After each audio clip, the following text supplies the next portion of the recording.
जय श्री राधे कृष्ण। योत्स्य मानानवेक्षे अहं य एत्रे अत्र समागताः धार्तराष्ट्रस्य दुर्बुद्धेर्युद्धे प्रियचिकीर्षवः। प्रथम अध्याय का 23वां श्लोक। हम 23वें श्लोक पर पहुंच गए हैं। अभी तक क्या हुआ कि दोनों ओर सेनाएं खड़ी है, सबने अपने अपने शंख बजाए, युद्ध शुरू होने वाला है। तो अब अर्जुन कह रहे हैं कि हे अच्युत, यानी कि भगवान, मेरे रथ को दोनों सेनाओं के बीच ले चलो ताकि मैं देख सकूं यहाँ पर युद्ध की इच्छा रखने वाले कौन कौन लोग आए हुए हैं, कौन मुझसे युद्ध करना चाहते हैं, तो उन्हें मैं देख सकूं। अर्जुन कह रहे हैं, मुझे उन लोगों को देखने दीजिए जो यहाँ पर धृतराष्ट्र के दुर्बुद्धि पुत्र दुर्योधन को प्रसन्न करने की इच्छा से लड़ने के लिए आए हुए हैं।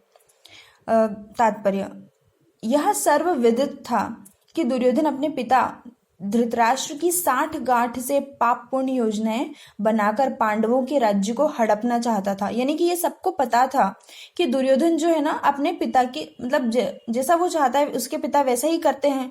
तो अपने पिता के सहयोग से, उसके पिता का साथ था हर चीज में उसके, तो अपने पिता के सहयोग से वो पाप पूर्ण योजनाएं बनाता था। यानी कि बहुत सारी योजना बनाता था कि मैं पांडवों को राज्य कैसे हड़प लूं।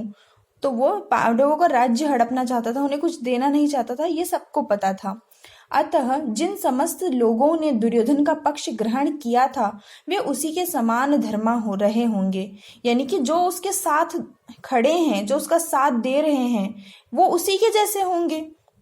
अर्जुन युद्ध प्रारंभ होने के पूर्व यह तो जान ही लेना चाहता था कि कौन कौन से लोग आए हुए हैं, किंतु उनके समक्ष समझौता का प्रस्ताव रखने की उसकी कोई योजना नहीं थी।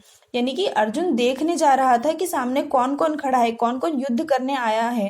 इसका मतलब ये बिल्कुल नहीं है कि वो समझौता करना चाह रहा था कि अब युद्ध नहीं करना, युद्ध करना था, पर वो देखना चाह रहा था कि कौन कौन आया है युद्ध करने।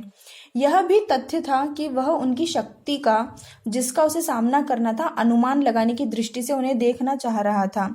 यद्यपि उसे अपने विजय का विश्वास था क्योंकि कृष्ण उसकी बगल में विराजमान थे। यानी कि वो अपनी सेना, मतलब दोनों सेना के बीच में खड़े होकर ये देखना चाह रहा था कि सामने वाले की शक्ति कितनी है। अनुमान लगाना जरूरी है ना कि सामने वाले की शक्ति कितनी है, उस हिसाब से युद्ध किया जाता है। लेकिन फिर भी उसे ये पूर्ण विश्वास था, पूरा विश्वास था उसे कि उसकी विजय निश्चित है, उसे जीतना ही है। क्यों? क्योंकि उसके पक्ष में स्वयं श्री कृष्ण खड़े हैं। जय श्री राधे कृष्ण।